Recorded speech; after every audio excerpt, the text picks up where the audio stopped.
जय जिजाऊ, जय शिवराय, जय शंभूराजे. तर कशात मित्रांनो, मी आहे तुमचा आपला मराठी माणूस ओम शिंदे. तर परत एकदा तुमच्या सर्वांचं स्वागत आहे आपल्या एका नवीन व्हिडिओमध्ये. तर थंबनेल आणि टायटल बघून तुम्हाला कळालंच असेल की आजची व्हिडिओ कशावरती. तर मी आज बोलणार आहे बांगलादेश मधल्या आपल्या हिंदू भावांबद्दल आणि हे बद्दल. तर सगळ्यात पहिलं मी तुम्हाला एक व्हिडिओ प्ले करून दाखवतो. ती व्हिडिओ तुम्ही बघा.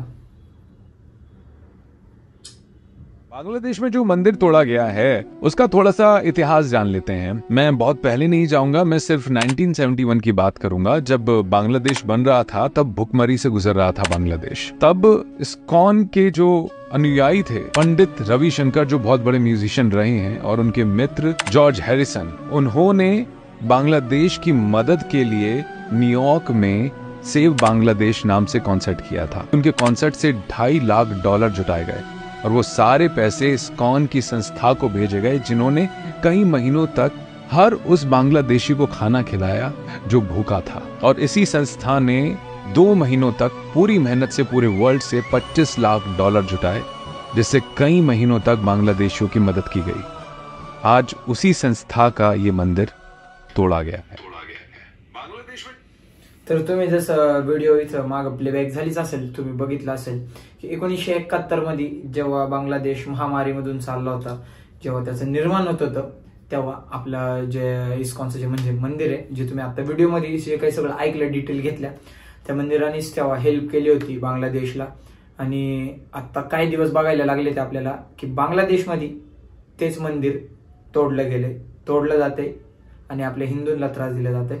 तर मी एक ट्रेंडिंग चालतच, म्हणजे जी काही नवीन नवीन गोष्टी होतात सोशल मीडियावरती, त्याचं स्टँड घेण्यासाठी ते चालतच. आता मी तुम्हाला एक मागे हे दाखवतो. एक तुम्हाला दिसेल बॅनर, बघितला? तर हा बॅनर मी माझ्या इंस्टाग्रामच्या स्टोरीला टाकला होता. तर माझा एक मित्र आहे, म्हणजे आपलाच इथला आहे, तो शिकायला पुण्यामध्ये गेलेला आहे. तर तिथले त्याचे फ्रेंड्स वगैरे भरपूर काही म्हणजे झाले नाही का, अदर रिलिजन वगैरे वगैरे वगैरे. तर मला असं वाटतंय, माझा पर्स्पेक्टिव्ह असा आहे की त्याचं ब्रेन वॉश केले गेले. त्याने मला मेसेज केला होता की म्हणजे याच्यामध्ये काय लिहिलंय, Islamist are not asking Hindus while burning the temples and all. तर त्यांनी मला मेसेज केला होता, जसं तुम्हाला इथं मागं दिसेलच की वाय दे शुड आस्क. तर मी जो काही रिप्लाय दिलाय तो सुद्धा तुम्ही इथं माग बघितलाय. मी असं बोललं, त्यांनी विचारायला नाही पाहिजे, पण जर सेम गोष्ट आपण इंडियामध्ये केली तर किती मोठी दंगल होईल आणि किती मोठी गोष्टी होतील. त्यावेळेला बंटवारा केला गेला, त्यावेळेला राहुल गांधींनी सगळं केलं, पाकिस्तान त्यांना दिला, बांगलादेश त्यांना दिला, जे काय असेल ते केलं, ठीक आहे. पण अजून सुद्धा ते लोक आपल्या इथं आहेत. नो हेट, मी आता सांगतोय, कोणाला हेट नाहीये, मी जस्ट हे टॉपिक क्लिअर करतोय. आणि आपली लोक पण तिथं बांगलादेशमध्ये अडकली गेली, पाकिस्तानमध्ये अडकली गेली. पण तुम्हाला माहिती आहे, आपण आपल्या भारतामध्ये किती सेक्युलर हिंदूज आहेत आणि किती भाईचारा चालतो. आणि मी सुद्धा त्याला बोलतो की सर्व धर्म समभाव. आपल्या महाराजांची शिकवण आहे की कोणता धर्म बारीक मोठा नाहीये, पण एक गोष्ट कायम लक्षात ठेवा की सत्य ही सनातन आहे.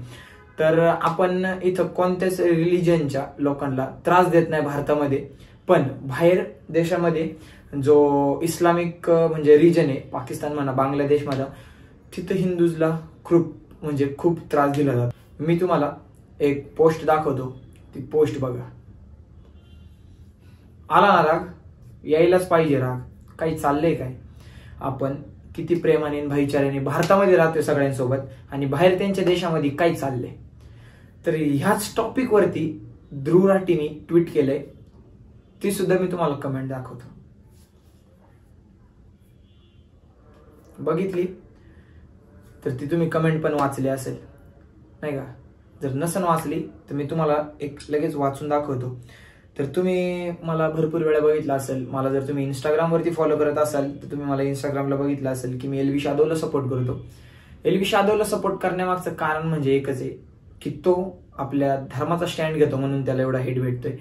तो धर्मासाठी त्यांनी लय काय केले. ज्या वेळेला आधी सुद्धा त्यांनी बांगलादेशमधल्या हिंदूजवरती व्हिडिओ बनवली होती, त्यांनीच सगळं केलं होतं.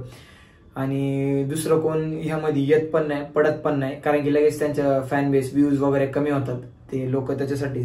तर ध्रुव राठीने काय कमेंट केली मी तुम्हाला वाचून दाखवतो. No Hindus and temples were harm and burn during months of violence in Bangladesh. As soon as Sheikh Hasina flew away from the country, these types of news have started coming. Indian media that temples are burned and Hindus are being killed. This is mass propaganda by RW. जे काय असेल ते Muslims in Bangladesh are guarding the temples in night. No temples were burned. Stop your propaganda. अशी आपल्या दुर्राटी साहेबांनी comment केली. तर मला काय त्याची म्हणजे असं काय हे नाही, पण भाई आपल्याला पटतच नाही. तो एक काय करतोय, हिंदूंचं ब्रेन वॉश करतोय. ज्याला विश्वास ठेवायचा ठेवा, ज्याला नाही विश्वास ठेवायचा त्यांनी नका ठेवू. पण जे खरं आहे ते खरं आहे की तो आपल्या हिंदू लोकांचं ब्रेन वॉश करतोय. आता बांगलादेशमध्ये ज्या काही घटना ह्या सगळ्या घडल्या ते तुम्ही सोशल मीडियाचा कंटिन्यू यूज करत असाल, तुम्हाला त्यावरती सगळं कळालंच असेल. तर ह्या सगळ्या गोष्टी थांबल्या पाहिजेत, लवकरात लवकर थांबल्या पाहिजेत. ह्या गोष्टींवरती काहीतरी निर्णय सरकारने आपल्या घेतला पाहिजे. किंवा माझी अशी इच्छा आहे की आपले जे बांगलादेशमधले, पाकिस्तानमधले जे हिंदू आहेत ते इकडे आणले पाहिजेत. त्यांना इकडं कोणत्या पण परिस्थितीत लवकरात लवकर आणलं पाहिजे. काय होतंय, ते वुमन्स ठेवले जातात बांगलादेशमध्ये, जे आपले वुमेन्स आहेत, हिंदू वुमेन्स आहेत, ते ठेवले जातात रेप करण्यासाठी. त्यांना मारलं जात नाहीये. तर हे चाललंय काय, जसं मी मावशी तुम्हाला पोस्ट शेअर केली. तर मला हे बोलायचं होतं एवढंच की माझं मन मोकळं करायचं होतं की काय चाललंय, लोकांचं ब्रेन वॉश करतात. काही लोक एक छोट्या अशा क्लिपवरून एका व्यक्तीला जज करतात आणि तो व्यक्ती बरोबर असून त्याला चुकीचं ठरवलं जातं, त्याच्याबद्दल हेट ठरवण्यात जातं. तुम्हाला कळालं असेल मी कोणाबद्दल बोलतोय. तर ह्या गोष्टी थांबवा. सोशल मीडियाचा चांगला वापर करा आणि ब्रेन वॉश करून घेऊ नका. तुम्ही स्वतःच तुमचा स्वतःचा ब्रेन वॉश घेऊन करताय. थोडंसं तुमचं पण डोकं चालवा, म्हणजे तुम्हाला पण कळेल. आणि लवकरात लवकर सरकारने याच्यावरती आपला काहीतरी निर्णय घेतला पाहिजे, जेणेकरून आपले हिंदूज जे काय राहिले असेल तेवढे वाचतील.